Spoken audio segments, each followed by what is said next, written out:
it simple. We kill. The Bat of Gotham. I'm Batman.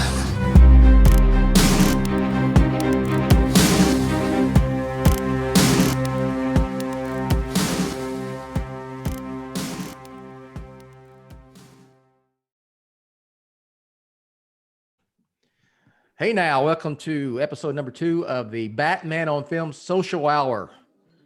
I am the founder of Batman on Film, Bill, Jett, Ramey, and with me, it's kind of getting to be my regulars here now, Pete Vera and Garrett Griff. Boys, how y'all doing? I'm doing good. Garrett, how are you? I'm doing well. You know, it's been a busy week in the Grev house, distance learning for all the kids all the time. So that's been an adjustment, and we've had a whole bunch of new fun news to read and exciting things to look forward to. So it's been good, man. Been Good. So let's get it out of the way. What's the temperature in Minneapolis right now, or in the Twin Cities area? Yeah, it's actually not too bad right now. I was pulling it up because this morning it was a bit chilly, but the boys have been playing outside, which is why, you know, the viewers might hear some, you know, little feet running around above me, but it's 40 degrees, so it's warm enough for Minnesota kids to play outside. Any snow on the ground at all? Yeah, there's some snow. We actually built a snowman last weekend. What? Okay. Oh yeah. And this is a big sucker. I mean, he's, you know, 4.5 feet tall. You know, he has a hat and a scarf and the whole deal. Like, it's frosty. Carrot nose? You get the carrot nose in there? Yeah, carrot nose and the whole deal. He is still standing because it's cold enough not to melt him down, but it is all green grass with a snowman sitting in the backyard. Okay. I should take a picture and post it or something. It's pretty funny to see. Yeah. It's only 63 in Jersey, so no snowmen here. Okay. I can still walk out with a windbreaker at least. 70 degrees here in the greater Dallas-Fort Worth Metroplex. You might as well be in San Diego right now. 70 degrees, overcast, and then it's going to be like 34 Saturday night, Sunday morning, and rain, and then a high of like 48, 50, something like that. So it's just one extreme to the next. All right. Bill, I was going to ask, do you have any forecast for Sunday? Well, here's where I'm at right now, Garrett, because my team, the Dallas Cowboys, are just completely ravaged with injuries. No Dak Prescott. The offensive line, you got 2 Pro Bowlers, so both tackles are gone, and I pull for them to win, but I'm not in a major depression if they lose, like I usually like the am. Giants are winning the division. You know, and what's amazing is they're still in it. I know, it's the wildest thing about they're still in the NFC East. I mean, the East. The East is crazy, and I know, crazy. Bill, you're a good football fan. You'd never root for your teams to lose. I am not a team tank person at all. I don't get that. We had a bunch of Minnesotans saying that at the beginning of the season with the way the Vikings got started, and I am a football purist. You play the game to win the game, and you let the draft picks figure themselves out later. Yes. So I know you'd rather have a win, but if they lose, you're probably not too devastated at this point. You guys would get a kick in New York radio and listen to Jets fans. I'll tell you that much. They're all ready to go get that number 1 pick. Oh yeah, man. Don't fire Gaze. You need him around to secure that first round pick for sure. I just, I'm not a team tank, and that's on all the sports radio here too. You know, team tank and blah blah blah. Just get that draft pick. To me, the coach in me, you play to win, and they'd be better off with 7 games left, winning, going 3 out of 4, 4 out of 3, and winning. I mean, they were behind the 8 ball. I mean, with the COVID, you had a new coaching staff, new defense, and then the injuries. It's been a night. This whole season, this whole year has just been. I told my wife this week, I said, it's football season. It doesn't even seem like it's football season hardly, You got college games getting postponed or canceled. Right. It was a weird year. It's just everything. So everything's weird. No movies coming out, it's the whole deal. Not unless you get HBO Max. Yes. Ooh, well, we're going to get there. Ahead of ourselves now. We're going to get there. Good tease. So, and one last thing. Okay. Happy Thanksgiving, everybody.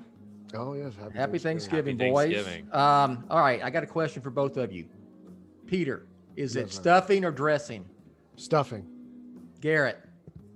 Gosh, I think I think I probably say stuffing more often than dressing, but I think, you know, we normally go to Thanksgiving at my uncle's house, and I think they say dressing. Okay. I think there's a little bit of a difference. I think they might actually be different things. What they refer to as dressing is not the stuffing you'd get out of a box, right? Like it's sort of like bread's a part of it. You soak it with some other stuff. You get some fruit, you get some vegetables, and then you take that, and that's the dressing. I didn't hear dressing until I started talking to Bill, to be brutally honest. That was a new term to me. I was like, Oh, dressing? really? Like, what is that, ranch? Like, what are you talking about?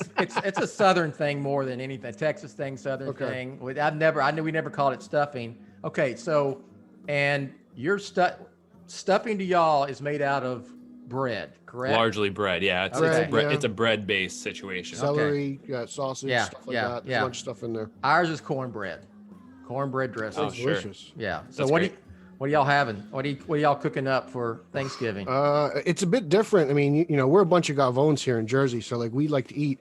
But turkey. My mother makes candied yams. We do stuffing or dressing, depending where you are. Green bean casserole. You need to call it dressing just to get a reaction out of people. I'll see what happens. I'll do it at the table. You know, we're gonna have like an outdoor Thanksgiving with some Peter. It'll be interesting. Smack you across the face, man. I love cranberry sauce. All kinds of casseroles from green bean to broccoli. My aunt actually makes a Pennsylvania Dutch stuffing, which is different than regular stuffing. So we actually have two different versions on the table. So, but I mean, imagine it's pretty much a normal Thanksgiving. Man, you're covering all the bases. We are not doing that at the Grev House. So we are for the next, I think it's 4 weeks, like there are 2 weeks for sure. And then beyond more of this governor mandated lockdown. So families really aren't getting together, even if they, you know, were planning on small groups before, at least officially you're not supposed to. We'll see if people are smart enough to listen or whatever, right? I'm not judging. A little bit I am. But so with that, like my immediate family in our house, we're not doing traditional foods. Like I'm going to make like a million different appetizers through the course of the day. I'll probably make a prime rib or something for the evening just to cut up, but we'll probably just eat all day. And I mean, everything from like chips and guacamole to shrimp cocktail to, you know, meatballs and chicken wings, like, you know, veggie tray, because you got to stay healthy. And then how about a hot dish? You gonna have a hot dish? Oh yeah. Oh yeah, we'll have a hot dish for sure. Different kinds of hot dish, or just one? You're gonna have the tater tot hot dish, or tater tot. I like to do, you know, when you're in Minnesota, tater tot hot dish is sort of like, you know, a required part of the feast in some ways. I like to do sort of like your traditional green bean casserole, which is pretty standard on Thanksgiving. But you take a little bit of seasoned ground beef, go over the top of that with some tater tots. So it's a little bit of a hybrid. That's real nice. And I actually, since, you know, I've been trying to watch the old physique when I'm not able to get to the gym like I used to like to, switched over to cauliflower tots. They're actually fantastic. If you guys haven't tried those, they're awesome. No way. Yeah, for real. Yeah, you really. I mean, I honestly like. I think they're just as good. You pop them in the air fryer, man. Those bad boys are delish. I love my air fryer. I listen to Garrett on a lot of things. That's not going to be one of them. You know, Eric fought me on cauliflower crust pizzas forever. Oh, that is abysmal. I'd rather eat cardboard, bro. Oh man, they're just fine. They're just fine. No, hey, I like cauliflower itself as like a vegetable. Yeah, roast it up for sure. It's good. Yeah. How y'all doing the turkey? If you're not doing the turkey, but would you do the turkey, Garrett, if you were cooking one up? So we normally, like I said, we go to Thanksgiving over at my uncle's place, and he gets a big old Sterilite tote, brines that bad boy for a couple days, and then goes into it with sort of like a spicy mesquite type brine to it. Nice. And then he does that in one of the big giant tank deep fryers. He'll do one like that, and then he does another one, because this is our big holiday. This is the only time the Grev side of the family really gets together in mass, and like I said, we're not doing that this year. So we'll do one turkey like that, and then one that's a little bit more of like savory seasonings with butter underneath the skin, and then kind of oven roast that and try and keep it nice and juicy with some like garlic butter injections in the breasts and stuff like that. So yeah, we do a little bit of the old school, new school thing when we're there normally. Okay. Pete? If we're up to me, man, I love smoked turkey. I'd put it up in the smoker, no problem. But they go traditional and they do the oven, which is just as good. You know. Okay. I'm not gonna complain. If I don't have to cook it, it's even better. I'm gonna inject marinade turkey with garlic and herb butter concoction and let it sit overnight. And then I'm gonna Cajun deep fry that joker. There you go. And have some dressing on the side, cornbread dressing. I'll make that from scratch. We'll have the other sweet potatoes, yams, whatever. And then I'll throw out something. I'll have some boudin balls or some boudin on the side, and I'm gonna do a dirty rice, I think, too. So, yeah. Man, I got to come down to Texas and have Bill cook me. I know. I want to eat some of this We have Texas food, man. It always sounds good. Such a hybrid of Tex-Mex, Cajun, and Texas barbecue. You know, it's just the only right thing up my that alley. the only thing I'm not hearing represented here is announcer Rachel should have some sort of hot dish that she requires to be on the menu to represent those Minnesota roots, man. You know what she makes, and this counts as a hot dish. There's some sort of, because she got the recipe from her mom. It's like and we're going to get to Batman discussion in just a second, I promise. An audition for Food You know Network. what you're getting into, and you come watch the. You're gonna get weather, you're Social gonna get Hour. sports, you're gonna get Yes. some food, and then every once in a while we'll get around to talking some superheroes after the requisite pleasantries are out of the way. She does like it's not scalloped potatoes, but it's potatoes that are sliced and they're like onion and there's salt. It's a hot dish, casserole type thing, and it's good. It's Like good. a I take like on it. au gratins for me. Yeah, kind of. Yeah, but it's like she has a name for it. I have to ask her. I'll have to ask her. She's at work. She's still there. Kids are still in school down here. So, all right. So let's get to it. First up, we found out that Terrence Winter is not going to be the showrunner of the Batman HBO spinoff. I guess what they're calling it, Gotham Central. As for now, it's just kind of the working title. So. I know Pete's kind of bummed about that. So Pete, I'll let you go first. It's kind of, and I'm familiar with him because of The Sopranos. I never watched I never got into Boardwalk Empire. So, and he was the showrunner on Boardwalk Empire. Yeah, correct? he was. Okay. Yeah, but he's a big part of HBO in general. Like with The Wire, Sopranos, Yeah. Boardwalk Empire. Like, I feel like HBO hasn't had a bad show ever, to be brutally honest, and he's been a big part of a lot of those. It is kind of a bummer because his resume speaks for itself. And when you think of he does a lot of crime stuff, so you figured this would be a natural fit. Yeah. While it is disappointing, it does kind of just reinforce the fact that this is a Reeves show. So, I kind of take a step back and realize that's a good thing. Like Reeves has a plan, and if this is essentially a prequel to his movie, then it does fall in line and it's not going to stray too far away from what he wants. So that's kind of the dressing on it. I just kind of take it as that. Being a prequel, you can't do things that won't jibe with what's going to happen in his films, going forward. As long as he's happy, then I guess we're all technically happy. Yeah. Garrett, While we any thoughts? lose Winter, I'm a big fan of Reeves in general. So I trust him. Yeah, it's one of those things for me. It's like when it was announced, I was like, oh my gosh, this is a dude, a great creative talent with an incredible pedigree. You start worrying, at least me for a bit, and I'm like, well, Reeves is firmly in control here, so whatever. But I was initially a little concerned about sort of too many cooks in the kitchen, and would Winter have almost too strong of a presence? And from the little that we've heard around creative differences, that's what I imagine it probably was, and that's just fine. Sometimes you get some creative people working together on something and it doesn't quite mesh. And if one of them was going to be in a position to say, hey, no, we're going to do this my way, I'm glad it was Matt. So I think it's just fine. I'm sure HBO has been committed to quality prestige storytelling and TV for decades, longer than anyone else. It feels like really over the last 5 years we've kind of gotten into this golden age of television, but HBO kicked it off first. So I think I don't think we should anticipate there being any impact to the quality of the final project. And if it is more in line tonally and continuity wise with what the feature film is, then we should all be happy as fans. Yeah, I'm with you. So we'll see what happens with that.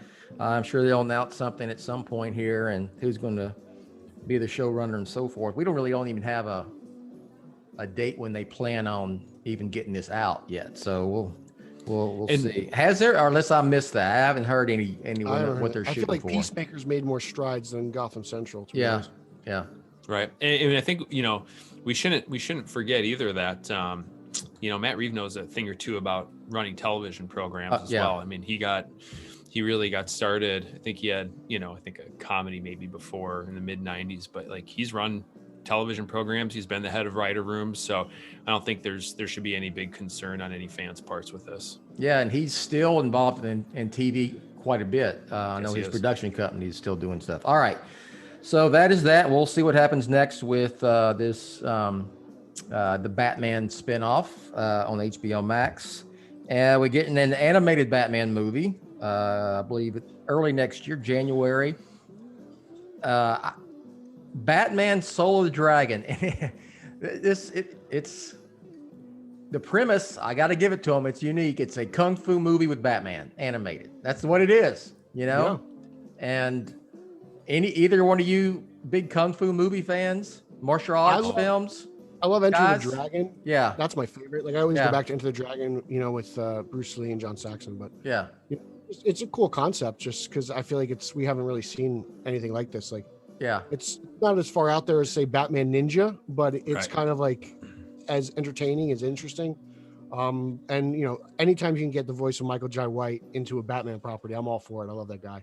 I wish he'd be a Green Lantern for crying out loud, but we'll see. Yeah, it's just kind of like it's like, but it's 70s Batman. I remember as a kid, kung fu martial arts films were big. Huge. I never got into it. I Enter the Dragon. I remember there was, I don't know if you two, y'all are too young, but maybe you remember Keith Carradine. Was it Keith or Robert? Kung Fu, the TV show. Kung Fu, and then there was Kung Fu: The Legend Continues in the early 90s, which I was around for. Yeah. So I did watch that. I was into that. So, but I like Bruce Wayne in this movie. The animated Bruce Wayne's got these, those long 70s sideburns and 70s type hair and all that. I might have rocked those sideburns in the early 2000s. Yeah. So. I did too. I mean, you're taking Batman out of Gotham. A 70s Batman, I can get behind completely. Getting them out of Gotham, maybe getting out of my wheelhouse just a little bit, but I think the premise is so cool. Look, you got to do something a little bit different here. Yeah, definitely. I mean, and you throw in Lady Shiva in there, and that she adds a dynamic into it, which adds to the Batman mythology as well. So it's kind of familiar territory, and I'm just excited to see where this goes. It sounds really interesting. Outside of Kung Fu, never really got into. I like them. I got a bunch of them. I got a couple dubbed movies like the Chinese Connection and stuff like that. But nice. Really, outside of like Ninja Turtles, I didn't really get that much into it. But this is cool. It's something new and something fresh. So why not do it? I'm all for these just experimental type. Is movies. I read the notes that Warner Brothers sent me. It's a Bruce Timm deal, right? Pretty sure. Bruce Timm, I feel like the usual suspects are involved. I think it's like James Tucker, Sam Liu, Bruce Timm. I feel like those guys. I think Sam Liu's directing and all that. I think that it's a Bruce Timm story. Yeah, okay. not Timverse, but creatively. creatively Yeah, involved. you got me. Yeah. I'm all about it. It's funny because 80s baby, 90s kid. I remember like in the late 80s when before Fox, the TV channel became what it is today from like a national broadcasting standpoint. It was this collection of sort of regional broadcasters, and they relied really heavily on reruns and movies of the night and syndicated stuff. And they had a ton of kung fu movies because it was huge in the 70s, and then you get the rights to it in the 80s and late 80s. So they showed a bunch of kung fu movies kind of late at night, and I'd watch them with my dad, and they had Batman 66 reruns. Yeah. So this thing to me feels like watching UHF 58 Fox out of Red River Falls in North Dakota, from back in the Red River Valley, from back when I was a young kid with my dad, with old school Batman and Kung Fu meshed together. So, I'm all for it. I think it's a lot of fun. I'm going to tell you, because I was, I guess I was a child of the 70s, but a teenager of the 80s. Does that make any sense? Yep. Yeah. Okay. That Kung Fu shit was big when I was a kid, like mid 70s, when I was 10, 9, 10, 11. I mean, you had Hong Kong Phooey cartoon. Y'all familiar with that one? No, not overly familiar. I know the character, but it was a dog superhero Kung Fu guy. It was like Hanna-Barbera, I think. Hanna-Barbera. And the guy who played the Shining, the original Shining, who played the mentor to the little kid. Okay. That actor, what's his name? Oh my gosh, it escaped me. Anyway, he was the voice of Hong Kong Phooey. Then you had that song, everybody was kung fu fighting. You remember that song? Yes, I do. So Then you kind of transition right into the early 80s with like the karate craze, Yeah. especially like, I feel like the West Coast was really big on karate tournaments, at least from, what I see in movies. Yeah. Looking back, I really, because, when I was a real youngster in the 80s, so it's like, VHS was what you watched your movies on, mid to late 80s. But the things that were getting released was the stuff that was kind of big like 3-4 years earlier. So I was really big on Karate Kid, even though it would have been before my time. And, that was a craze that kind of carried all the way through. Wax on, wax off. Yeah, man, keep it going. That rolled right into Ninja Turtles, and now you're in me and Pete's wheelhouse. Then Ninja Turtles went right into Power Rangers, and just, martial arts was big when I was a kid. I remember. You know what's going to be? I think if we get to a point where we can have some regular shit go down in this country, in our world, it'd be nice to be able to, Pete, like this, to be going to those premieres in New York again for these animated movies. Yeah, that would be fun. Because we usually cover the shit out of that stuff. So those are great. So we'll Maybe cover. Get some premieres in Minneapolis every once in a while. Yeah, man. Give me something to do. We're going to we're gonna do a watch party up there at some point. Heck in this deal. Okay, so Batman Soul of the Dragon's coming here very soon, and so stay tuned to Batman on Film. We'll review it. We'll probably do a social hour on it, and I'm sure a podcast as well. All right, let's get to the main topic today. We found out this week that Wonder Woman 1984 is going to keep its Christmas Day 2020 release date, but it's also going to be released on HBO Max on Christmas Day as well. And if you have HBO Max, you can watch it without any extra cost. And it's going to be released internationally in theaters a week before Christmas, like the 16th or somewhere around there. So I'm gonna try to go see it in the theater. That's where I want to see it. I have HBO Max because I'm an AT&T phone guy, and I've got DirecTV. But you still have to jump through hoops basically to watch HBO Max. But now it's on the Fire, right?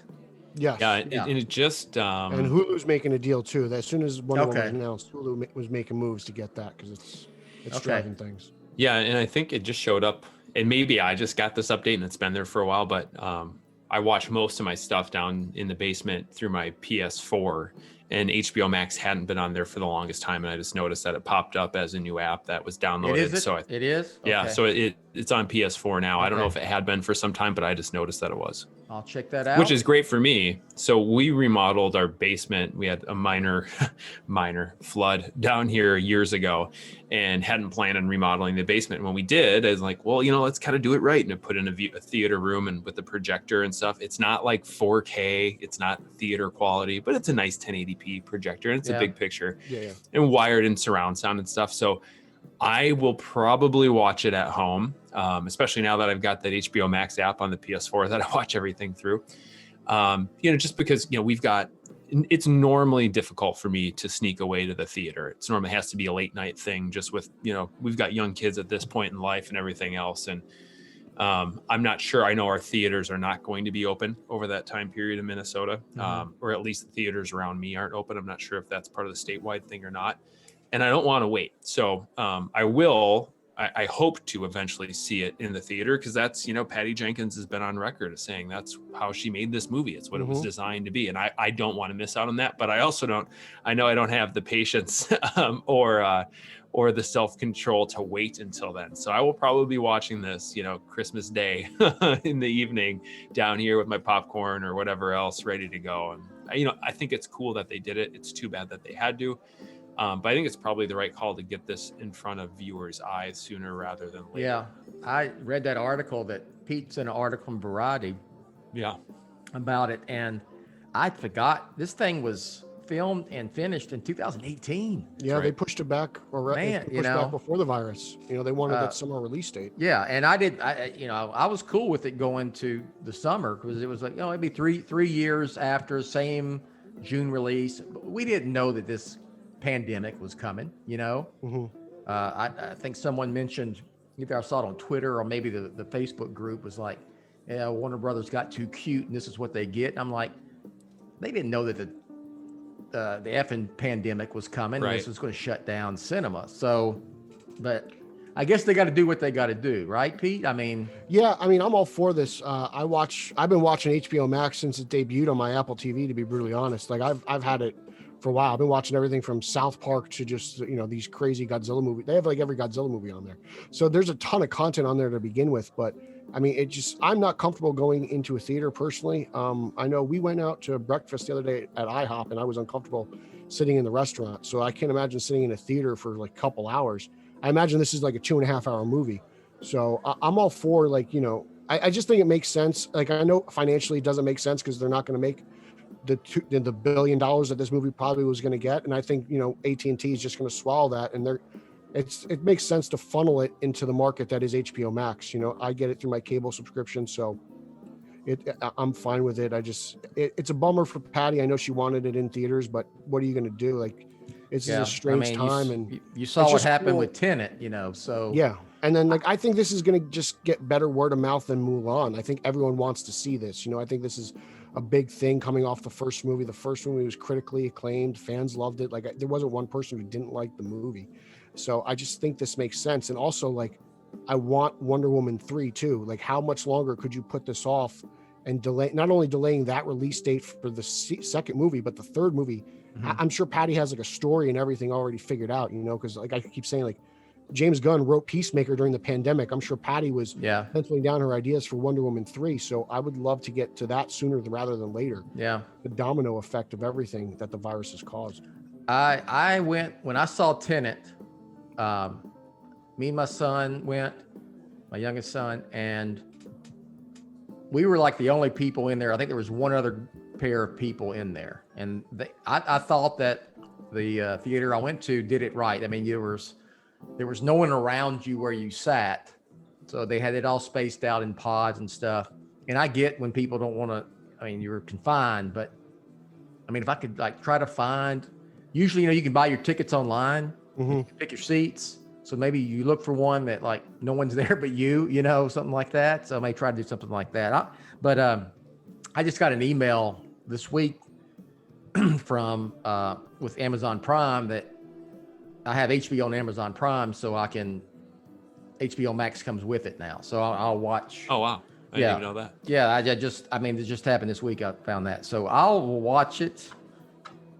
Maybe like Garrett, it rolls around Christmas Day, I'll just put it in. But I want to see it in the theater, man. I know, it's so tough. Watch it with their families. Yeah. Well, and that's a really good point too. And it's, I think there is sort of this, and I'm not trying to be cynical about it, but I think there is also this play for Warner Brothers and AT&T to present this as something for people to do. We know these are trying, troubling times, and maybe you're not able to see family the way you normally would over the holidays. You wouldn't be able to go out to a theater, not feel comfortable going out to a theater. So here is this Christmas present for you, our viewers and fans. And Peter, you said something about Mulan, and Disney's actually just kind of recently in the last week or so come out and actually given a bit more information about their assessment of how that worked. And it sounds like it was a little bit more of a success than initially we had started hearing. So I think that bodes well. I'm not sure if timing wise that could have had any impact on the AT&T or Warner Brothers decision. But if we do know one thing, we know that corporate accounting and Hollywood accounting are about the trickiest businesses to ever possibly try to understand. So their ability to write off marketing expenses for this movie could be a write down against other profits that they've had. Like these things, no matter, most of the time, even when you have a huge blockbuster, Hollywood accounting still has some way to show that it's a loss, from a tax standpoint. So you never know what's going to happen. Yeah, Batman '89 was on books a loss, which is ridiculous. Really? Yes. Yeah, it's insane. And Michael about that. And when AT&T has a marketing budget for HBO Max, It's speculation on my part. I don't know if they can take some of the expenses they've incurred or would have incurred in rolling this out into theaters, or even previously spent marketing expenses, and write that off against this stand-up and this new business, because it's a separate entity. Yeah. So if they aren't showing a ton of profit yet, and they aren't, we already know that, because they're chasing subscribers and pouring cash into it for future subscribers to generate revenue in the future. I think this could actually end up being a smart move from a business standpoint for AT&T as like the corporate parent company overall. So who knows? All these things are super messy, but we're going to get to see it, right? Yes. Here's the top where I wanted to lead this and have a what if discussion, just because we don't know, but we know that AT&T is all about HBO Max. I mean, I'm gonna be frank. I don't talk about this much here on Batman on Film, but it's the reason why this new Justice League miniseries is coming. I'll put it that way. That's just the bottom line. And it's almost a promotion. It's advertisement to give them some content. They want to rival Netflix. That's what Yeah, and clearly Wonder Woman going. Part of that is it's also advertisement for HBO Max. You know, it's an investment in HBO Max.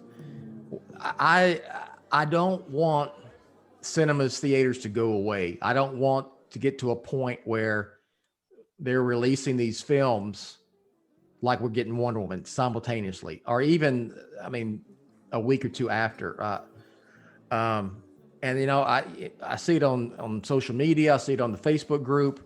Well, theaters are going away anyway. This is just the next evolution. So what do y'all think about that? I don't think that's type of true at stuff? all. I think that's all bogus.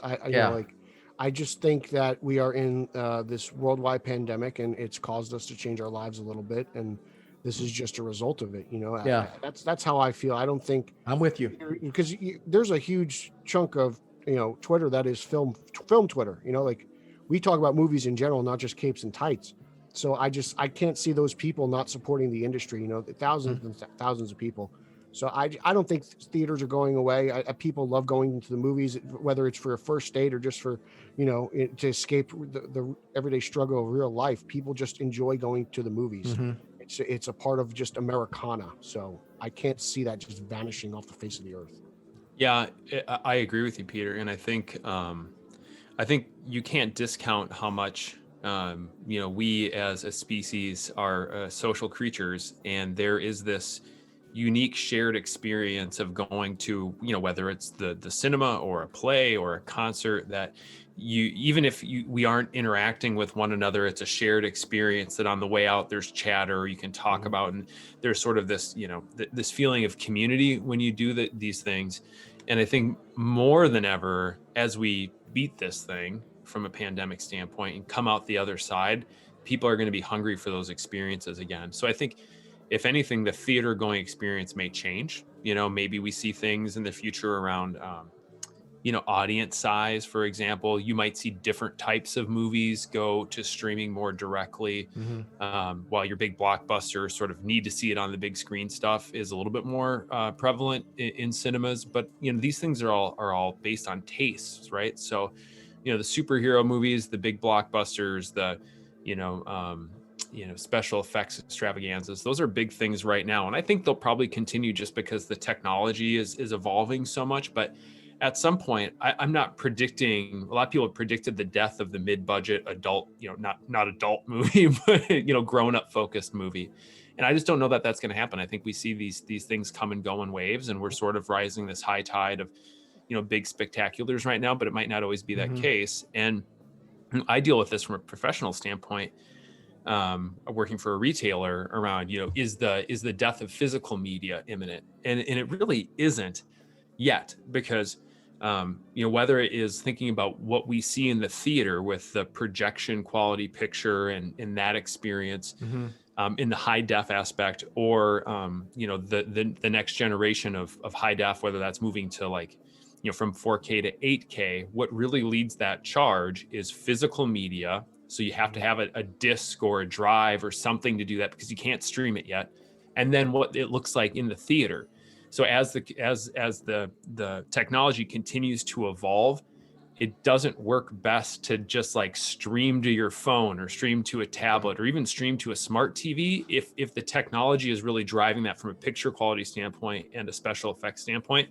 It starts with the cinema and it starts with home viewing technology, because that's how you actualize the technology as it leaps forward. So I don't think it's going away. It's going to change, and that's fine. Things change, but I don't predict the death of the cinema at all.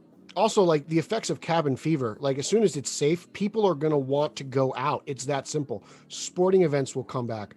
Live concerts will come back. Just event presentation itself will come back, and people will start flocking to entertainment to just return back to normalcy. Like it's all anyone ever talks about is returning to normal life, and movie theaters are a part of that. It's bound to happen. It will happen. We just have to be patient. That's really all it comes down to. And it might not be exactly what we had before, but it's going to be more normal than whatever the hell we're doing right now. Right. And eventually we'll get back to being, what we were. It's just going to take time. It'll take probably 2-3 more years, but it'll happen. Speaking about 2-3 more years, the Batman is coming in great segue. 2022. Perfect timing. I'm hoping, fingers crossed. Now we have these vaccines, and there's still other vaccines that are in development for this COVID bullshit. And I mean bullshit that I'm not meaning it that way. I don't believe it. I believe it. Right. You're just fed up with it. I'm just fed up with it. Yeah. Hopefully by March of 2022, it's going to be more back to normal, way more back to normal than it is right now. It's got to be, right, guys? Don't you think? I think the Batman's actually coming out at a perfect time, to be really honest. I feel like everything will be, maybe that's just God's way of getting everything right. By the time the world's ready, the Batman will be Batman ready. Take care of that shit. Right. Yeah. Right. Batman's the first. It wasn't Tenet. It was the Batman that came out first. Not the hero we need, or not the hero we deserve, but the hero we need. Yeah. But it'll be good timing, and I can't stop talking about this movie. I talked to Nick Zednick last night about it for the Vigilante 1939 podcast. And I mean, the hype level is just high. I mean, just this version of the Riddler is just freaking everybody out. Duct tape and goggles and his North Face green coat. Like, I can't wait to see it. I'm ready just to experience this movie for all its glory. I mean, I've heard people say it's more grounded than Nolan. Well, I want it to be proven. I want to see this. Let's see movie. That. I can't wait. And this car looks awesome. I'm done with tanks. I'm pumped for an actual car. Give me that 1970 Neil Adams car. It's great too, because if a regular human would be like pumped on this movie to like a 9, Zednick is like the king of being hyped about stuff. He had to be at like 35 at least. That dude's nothing but pure enthusiasm. Just the excited heart of a child on that little guy. I love it. It's my son is in the Air Force. I've said it before. He's overseas, and I can't say where he's at because he's like a real live Batman. Anyway, I just you said enough. Big shout out to Micah Ramey, and he messages me. Anything new in the Batman? I've watched that trailer like 4,027 times, and I'm turning on my friend. I'm showing my friends, and and blah blah blah. So. Yeah, there's a lot of excitement for it, a lot of excitement for it. And we got to just get there. We'll get there. It's going to be 2021 here in a month and a half. Mm-hmm. And we'll be able to say the Batman's coming next year. As soon as it gets to 12:01 on January 1st, right. I'm going to say the Batman is coming next fucking year. Finally. Yes. Finally. Oh, it's so good. Yeah. So good. Yeah. All right. So let's that's good discussion. Good stuff there. And it will have been a full decade, right? It'll be 10 years since the last time we had a solo Batman movie. 2022. Yeah. Yeah. From Dark Knight Rises. It's a long time. Yeah. It is I'm telling you, from running Batman on film now, there is nothing like a solo Batman film. Right. Nothing. There's nothing generates more excitement. Nothing that you see people more fired up about than a solo Batman film. All right, let's do some plugs and get the hell out of here. Social Hour is almost over with. Pete, what you got? Just follow me social media, Twitter, Instagram, and Zack Snyder's favorite Vero at Pete Illustrated. Follow my show page that I co-host with the champion of Long Island, Eric Holzman. straight_O_G. That's Straight Out of Gotham. Follow our Facebook page, Straight Out of Gotham, as well as the Facebook group. We got a YouTube channel. We do some live streams, Iceberg Lounge, Straight Out of Gotham tonight. And just love to interact with you guys and just chat all things capes and tights. Cool. Double G. Hey guys, if you I always say, if you like to listen to the words that I say, you might like to read the words that I write, and you can check those out over on batmanonfilm.com, where I cover Justice League and Batman Superman with comic book reviews. Been popping up on a few different podcasts here and there recently. My most recent one, I did a couple back-to-back episodes with our pal Ryan Lauer over at the Batman Book Club, taking a look at the Batman Ninja Turtle Adventures series that came out a few years ago by DC and IDW, and actually got to interview the artist on that book. It was a fantastic time. So you give a listen to those. Otherwise, you can follow me on Twitter. I am at Garrett Wato. That is at GARRETWATO. And yeah, man, I talk Batman, Superman, He-Man, a lot of fantasy football right now. And Randy then just, Moss. Yeah, Randy Moss, the Vikings. Yeah, a lot of Viking stuff. And then, the odd bits and tales of raising up a bunch of wild men in a house. So it's fun time. Love to interact. Garrett, how do you pronounce the word BAG? I actually say bag. Okay. You know what I'm talking about, right? Yeah. Most people Okay. around here will say bag. What? Like it's a long A. That's my wife. Bag. That's what. Big? Yeah. Yeah. I've heard many times I have a very odd accent for a Minnesotan. It's almost more of a sort of Southern, Midwest sort of accent-free dialect, but every once in a while you'll catch me in some random word. Normally it's like the O's, especially if I've had a few beers. Every once in a while my O's will start getting elongated. But yeah. That's a South Jersey thing. They stretch out the O. Oh, for real? Yeah. Big South Jersey. Ours is a little bit more like, oh. Yes. Yeah, That's the it. Mauer. I was about to ask you, do you ever let Oh, yeah. Oh, Isn't that yeah. Canadian? You bet. Well, I mean, there are brothers to the north, and there's in Minnesota too. We have a lot of Scandinavians, right? 'Cause they that's where a lot of folks immigrated, in the 1800s and early 1900s and settled here. So like you get further north, and people really do a lot of sing-songy talking, and it kind of it sounds like is that Swedish? What is going on with you? But yeah, yep. Every once in a while, it'll slip out on me. That's great. You ever had lutefisk? Oh yeah, for sure. I probably won't this year without getting together, but that's What is lutefisk? lutefisk is it's That's like me asking, do you guys have gobble goal? Like, lutefisk is it's like a pickled, almost jellied whitefish. that sounds delicious. Yeah. It's lye. It is. Yeah. The kicker is at one point in the process, it's poisonous AF. Yes. Yeah. At some point during the process, you can't eat Yeah. it. You'll die. It's essentially like the Vikings loaded up. It's kind of like preserved whitefish, Yes. and Yeah. the Vikings would load this on their ship as they went around pillaging and robbing different villages blind, and they that's what they lived on. My uncles are big on this. My dad's side of the family is very into Norwegian stuff. So yeah, Cool. typically once a year we have that. Awesome. I had to bring that up. Lefse? Lefse, yeah. My Yeah. grandma will make some lefse Okay. for sure. Okay. It's like a tortilla almost. Like a potato tortilla. Yeah. All right. You got to get us on a tangent again. Here we go. Yeah, Right man. back down that slope. All Minnesota right. cuisine, baby. It's hot dish. It's poisonous fish and potato What- tortillas. what- Yeah. All right. One thing I'm going to plug the latest Batman on Film contest giveaway ends today. It was a Lieber Mayho mini poster, and I'm going to pick the winner a little bit here shortly. The next one is right here, boys. Whoa, there it is. Yes. Oh yeah. Classic. Very Right nice. up there with Hush, some people would say. Trying to get me started on that one too. I gave it a Besides, shot, didn't I? besides Got talking him. about food and weather and whatever sports and whatever else we tangent off on here. So Oh, geez. detail, I'm gonna give away a copy of Batman 3 Jokers. Details coming this weekend or pretty soon here. So just check. We'll look for those at Batman on Film proper. So I am Bill. They are Garrett and Pete, and this is Batman on Film, which is the authoritative, definitive The daggum original. There you go. You left me on it. I let you go solo. I let you have the spotlight on this. Do it Jersey style. Hey,